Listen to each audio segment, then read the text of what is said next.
In history, there have been few attempts to remove the blessed body of Rasulullah sallallahu alaihi wasallam. There was a very famous Muslim leader. His name was Nuruddin Zinki. Nuruddin Zinki was part of the Seljuk Empire, and he ruled over Syria. And he was the mentor of Salah ad-Din al-Ayyubi. One time, Nuruddin, after praying tahajjud, he went to sleep, and in his dream, he saw Rasulullah sallallahu alaihi wasallam.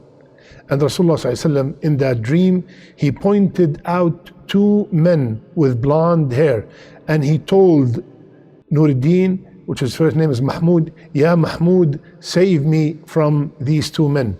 Mahmud woke up from the dream. He was, surprised. What kind of dream is this? And he did not pay much attention to it until he saw it 3 times in a row. Ya Mahmud, save me from these two men. Allahu Akbar.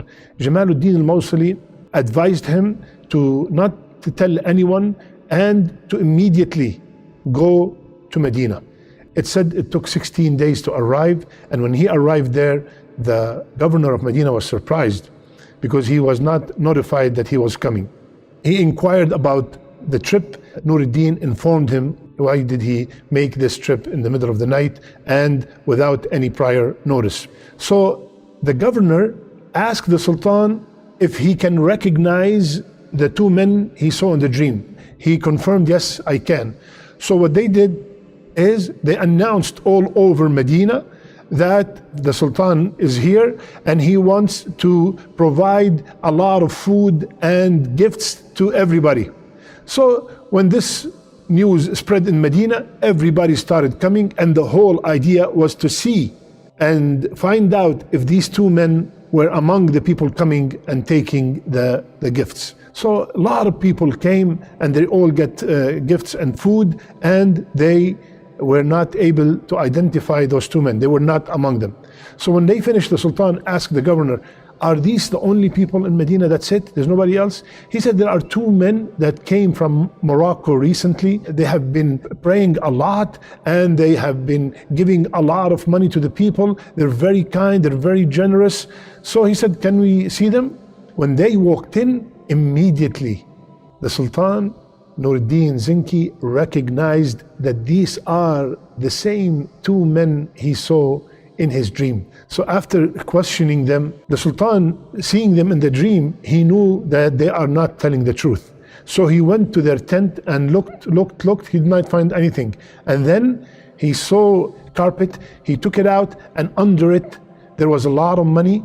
And after intensive search, they found that they dug a tunnel, and the tunnel is almost by the chamber. Allahu Akbar.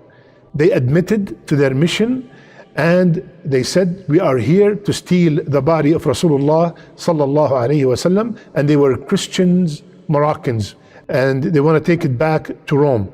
They were sentenced and they were executed. Now, after this incident, Nuruddin Zinki ordered a trench to be dug around the sacred chamber, and the trench will be filled with molten lead in order to prevent any future attempts to steal the body of Rasulullah sallallahu alaihi wasallam. Allahu Akbar. There is a couple of lessons. Number one, Allah subhanahu wa ta'ala, He said in Surah Al-Ma'idah, Wallahu ya'asimuka minan nas. Ya Muhammad sallallahu alayhi wa sallam, Allah defend you, Allah protect you from nas, from mankind. And He told us in many places in the Quran that whomsoever harm Rasulullah sallallahu alayhi wa sallam will be harmed in the dunya and in the akhirah. How the leaders of the past, when they heard that there is something harmful to Rasulullah sallallahu alayhi wa sallam, immediately themselves did something